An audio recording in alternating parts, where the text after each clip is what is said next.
My name is Miriam and I'm 32 years old. A single reckless sentence, spoken without thinking, driven by ego and fatigue, was all it took to shatter the most meaningful relationship I ever had. If you've ever said something you couldn't take back, something that hit deeper than you intended, you may understand the weight of what I'm about to confess. It wasn't a scream. It wasn't a fight. It was one small comment, born out of frustration, that unraveled everything. It started on an ordinary evening, the kind of day that leaves your nerves frayed at the edges. I just returned home from a long, draining shift at the office. My feet ached, my brain was foggy, and I needed a moment of peace. Instead, the kitchen greeted me with a mess. Plates stacked, glasses stained, and pots sitting with dried sauces hardened in place. The kind of mess that felt personal after the day I'd had. I blinked at it, teeth clenched, the weight of everything pressing down. On the balcony sat Kabir, my partner of 3 years. Earbuds in, water bottle dripping onto the wooden table, running shoes kicked off in the hallway, as usual. He was listening to a podcast, lost in his post-run routine. Unbothered. I didn't mean to be cruel, but the sharp edge in my voice made it so. I slid the door open too forcefully. "Couldn't you have at least washed a single dish?" I asked, more accusation than question. Kabir pulled out one earbud slowly, looked at me and said, "I was going to do them after dinner." His voice wasn't angry, just calm, tired, rational. But I wasn't ready for calm. I was angry, burned out, disappointed, and pride. Pride is a poor substitute for kindness, but it sure speaks faster. "You always say that," I muttered, rolling my eyes. He stepped inside, wiping the sweat from his brow, and replied firmly but evenly, "Miriam, I worked all day too. I just got back from a 12K run, and I've had back-to-back client calls. I'm not a machine." Could have stopped there, taken a breath, let it go. But I didn't. Instead, I dropped the one name I never should have said.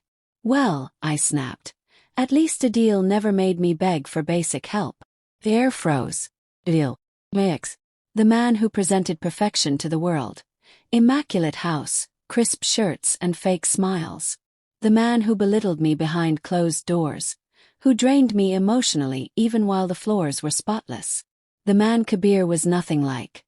And the exact reason I had fallen for him in the first place. Kabir just stood there, silent. His eyes didn't widen. He didn't yell. He didn't flinch. He simply looked at me with something worse than anger, hurt. "That's a new low," he said quietly. I immediately backpedaled. "I didn't mean it like that. Kabir, I was just tired." But it was too late. The damage was done. He turned and walked into the bedroom. I followed him, heart in my throat. "Kabir, what are you doing?" I asked, already knowing the answer.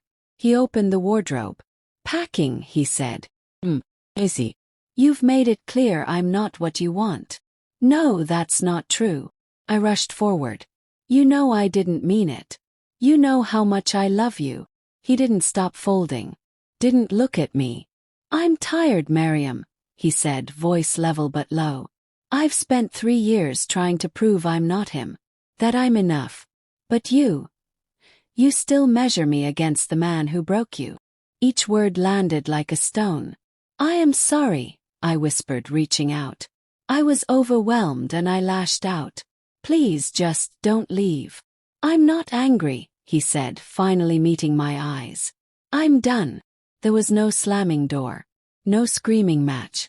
Just the sound of a suitcase zipping shut. The sound of something ending. I didn't reach out that night. I told myself he needed space. That he'd cool off and come home. But a day passed. Then 3. Then a week.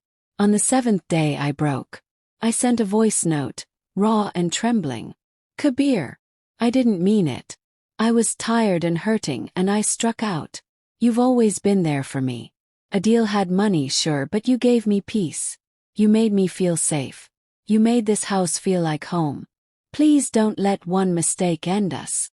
2 days later, I received a single text. "It's not about the dishes, Miriam. It's about never feeling like I was enough." That broke me. 'Cause it was true. Kabir had been the man who showed up. The one who'd cook when I couldn't get out of bed. Who rubbed my back when anxiety swallowed me whole. Who brought me lemon tea and remembered my deadlines. He gave, and I measured him against a ghost. And in doing so, I lost the best thing I ever had. It's been over a month. I hear he's staying with his brother. No new relationship. No social media shade. Just gone. I miss his laugh. His quiet presence. The way he could read my mood before I spoke. I miss the way I felt safe with him. Like no matter how the world turned, someone was in my corner. I'm sharing this now not because I think it'll bring him back, but because I hope someone reading this will understand before it's too late. Don't let your past destroy your present. Don't wield your pain like a weapon against the people who didn't cause it. If someone is showing up for you, truly, wholly, see them. Choose them. And when you're angry, choose your words like they matter. Because sometimes there's no undoing the damage. Sometimes the kindest hearts walk away and don't come back.